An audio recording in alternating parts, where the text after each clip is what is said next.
All right, thank you so much for staying with us. We're talking about the internet never forgets. How much should you put out there, and should it be used to judge your actions in future from the onset? And is it even fair for some employers who we know will go through your social media posts before they give you a job? And there's always transition period for everyone. When you encompass the kind of image you want to portray there, it's very different from what you want to portray once you've grown older. Is it fair to judge you by your previous post? We've seen people lose jobs because of posts that they posted way back. Now, there was also a debate in between there. How much of that allows you to be your authentic self, and how much should you portray to the world? Joining me now is one Robert Burale. You know him as the coach. Thank you so much for making time for us, Burale.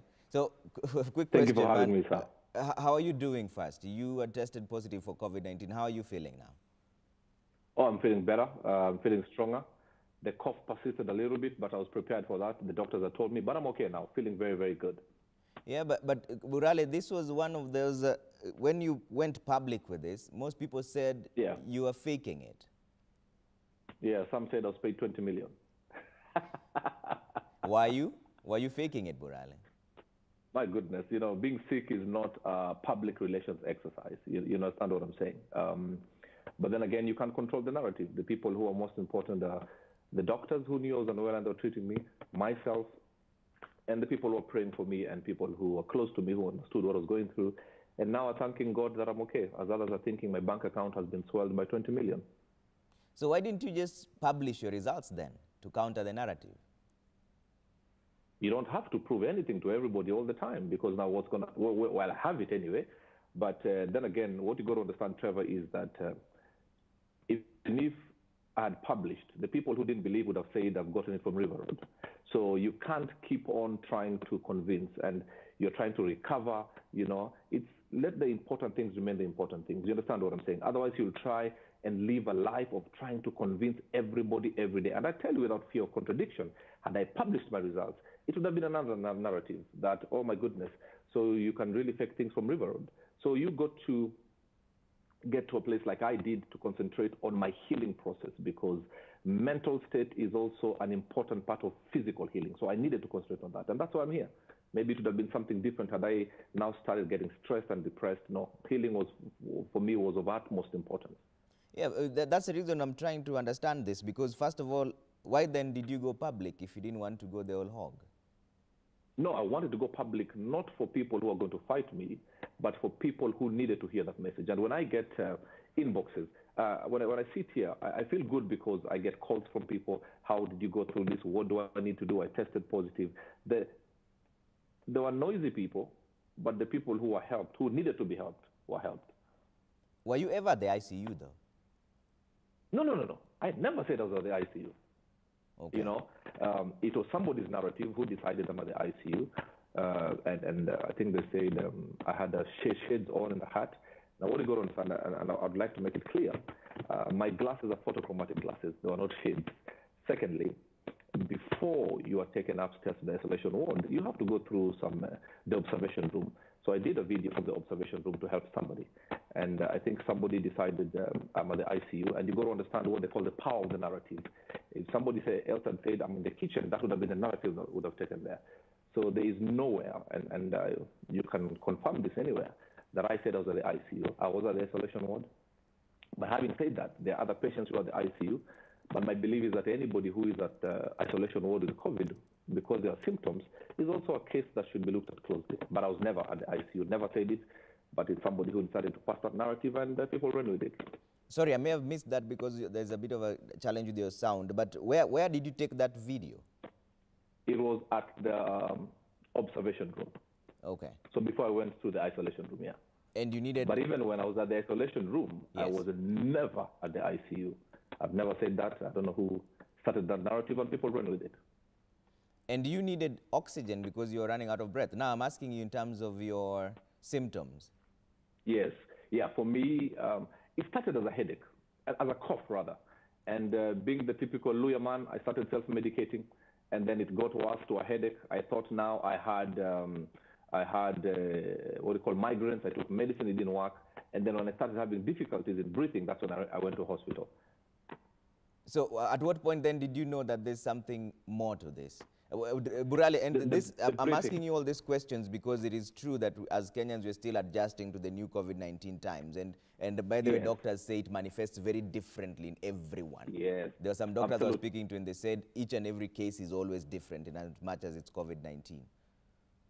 So mine manifested as pneumonia, you understand? So when I started having difficulties in breathing, that's when I knew it was serious. Before that, it was a cough, a dry cough. I was trying to self-medicate. Headache, I took Cipladon 1000. It wasn't helping. I tried every painkiller, but when I started having difficulties in breathing that night, then I knew something was wrong, and that's when I rushed to hospital. I was taken to hospital. And finally, before we close up on this issue, have Yes. you retested again? Are you okay now? Yes, what you got to do after you go through the treatment, first you are tested after 7 days. What you got to do is you have to test negative for them to tell you you're healed. So I retested, yes. Okay, that's good. And Yes, what sir. did you do in the process? Were you just exercising? Were you taking lemons? What did you do? We know now that lemons is not a cure, by the way. It just helps dealing with the Yes, symptoms. yeah, but everybody's buying lemons. I think it's psychological.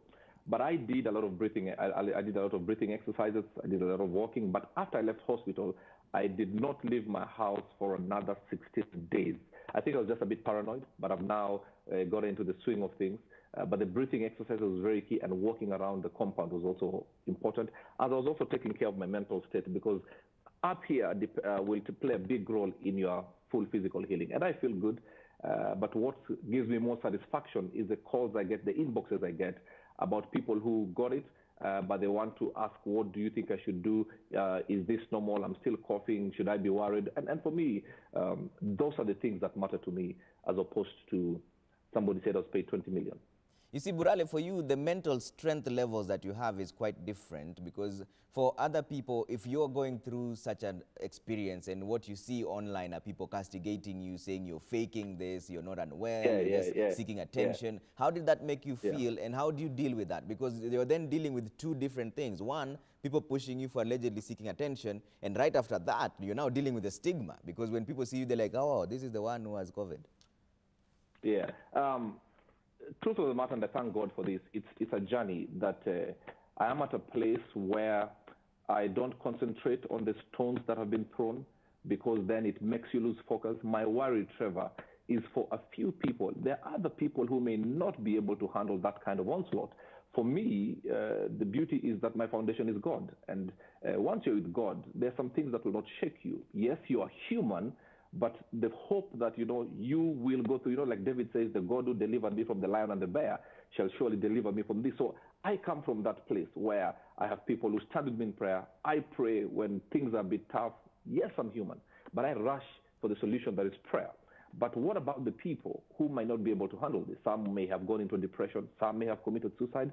But for me, I thank God that salvation is my anchor and my foundation. And you see, this conversation ties in exactly to what we are talking about. How much should one share online? Because you can either get support from the people or you get castigation from them at the same time. So what would be your advice? How much should you share online? Because the internet never forgets, really.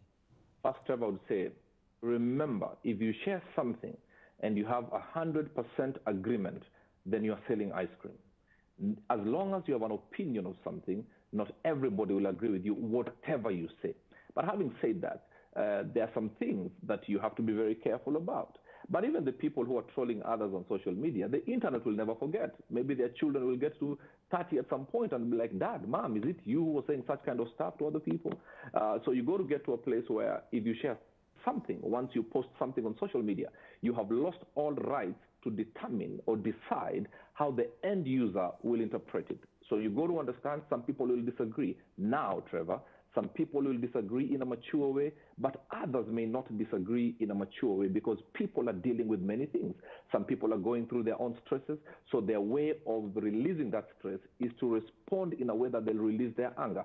Some people will disagree respectfully. So not every disagreement should be shunned away, because some people may disagree with you maturely and make you see that you are wrong or your narrative wasn't right about maybe something you're giving your opinion about. So don't just dismiss everybody who disagrees with you. Look at what are they after? What is the mood and the intention of what is being said? Others will just say to annoy you. You understand what I'm saying? Others will say to say, you know what? I want to make you better. I want you to get more information. So it's up to you to decide. But when you post something on social media, remember not everybody will agree with you. But do you have the thick skin? You must have a soft heart and a thick skin. If you can't handle it, just keep on forwarding things, put music. But if you want to have an opinion, you have to rise above some battles, and you have to understand some people will come at you in a way that you never thought possible. But then, should you answer them back, Burale? Because the other question that everybody always asks is, sometimes you put up a post, and I've seen this even in the media, and we are inviting you to ask somebody, an official, a question, and the first thing that you see is insults, people calling you Gideri media and all that, and you're wondering, what's your question? Because I said you need to ask questions. So should you answer people back? No.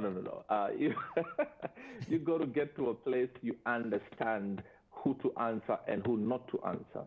If somebody has not so good intention and then you respond to them, then you have danced to their tune.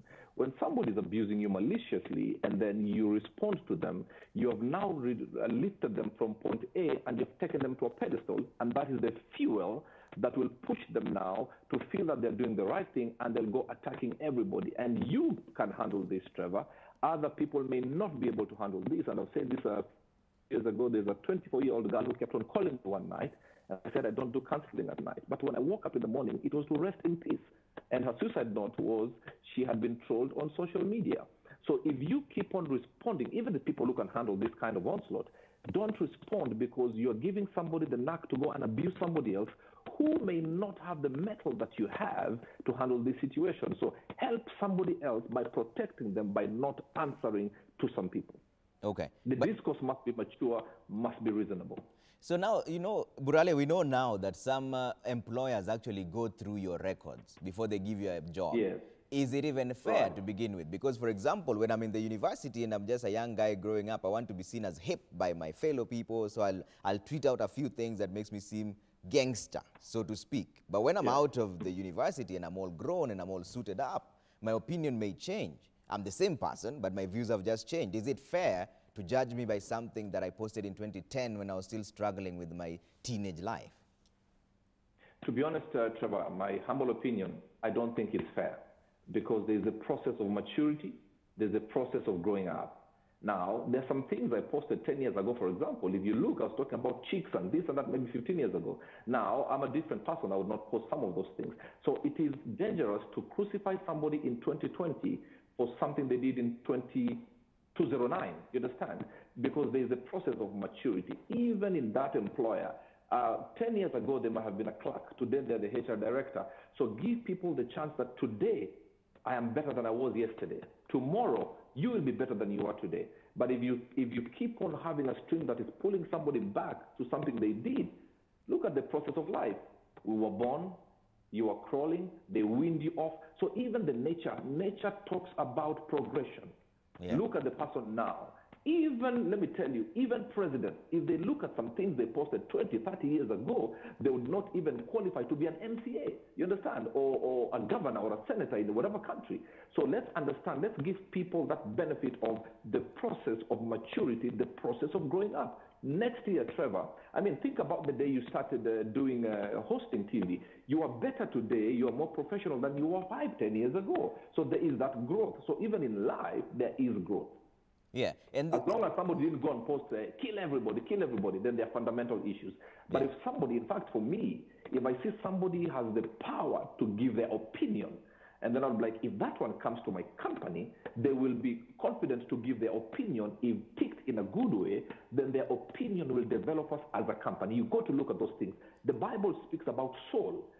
Saul was a crazy man. So when Christ changed him, he became Paul, who ended up writing 3/4 of the New Testament. It's you can turn the ugly to your advantage. Yeah, and therein also lies my question, because we keep pushing to have people who are more confident in themselves. But how then do you draw a line between personal satisfaction and public approval? I'm over here trying to be somebody who I'm not because I believe the public wants me to speak in a certain way. But online, when I speak in a certain way that the public did not expect, then I'm now castigated. How then do you bring out the confidence, even in the younger people? Tell them that you need to have your own voice and you need to stand by what you say. But at the same time, you're like, don't post that online. Apart from the younger people, I'll tell them one thing. If you post for public approval, then you've given people the power to kill you when the criticism comes. Identity is an inside job. If you're a person of value, you would put things based on your value, whether you agree or not, as long as you are convicted. But then that's when other people will come and say, okay, fine, you have said this, I don't agree. Why don't you look at it from this angle? But if you primarily post things for the approval of people, and that's the case in point you asked me at the top of this, why didn't I post my results? Then why did I have to do that? I didn't have to do that. So you've got to get to a place, and the younger people especially, we've seen people go into depression because people didn't like their status, people didn't like their photos. It means then you are doing it for people. Do not ever give somebody the power to decide who you are. You know who you are based on your value system. Otherwise, if you're doing it for the public, you will post things that you actually don't believe in, but because people will like it. So just post what you believe based on your value system in maturity, and then have a discourse with people. But don't engage in abusing each other. It doesn't make it right, because abusing each other left, right, and center, and sometimes you are responding to people who are pseudo accounts or people who are abusing you based on free Wi-Fi. It's like putting your left leg on a banana peel and your right leg on a slippery floor. It's disaster. Do things based on your value system, and every young person needs to hear this. Don't post naked photos to be liked. Post something that you believe in, even if you're wrong. I would rather somebody confident enough to say something and they are confidently wrong until somebody gives them a reason to believe that they were wrong and move them to the right side. What if the naked photos is what you really actually wanted? You just wanted to show yourself. We know some people are nudists. Then that means then somebody needs to have mentors, somebody needs to be taught on value system, and that's why, Trevor, even for your stations and the media, we need to bring information that will help these young people, because showing skin seems to be the in thing, and if you show naked photos to be accepted, then that means there's a problem on the inside, and identity is an inside job. So you have forums, and you have schools and churches and media to teach people, because also sometimes, I'm not saying citizen, but in general, when you go to social media, whatever, we have glorified lustful things and naked photos. So young people don't want to grow up to be doctors. They want to grow up to be slay queens in very negative light. So we need to teach people. If posting naked photos is what is tickling our young people, then as a nation, as a society, we need to have some very urgent conversations. All right. Thanks for that, Robert. Robert Burale there speaking to us on Skype. And all the best, man, in your healing journey. I'm glad to hear you're doing okay. Thank you for speaking to us this morning. God bless you so much. All right.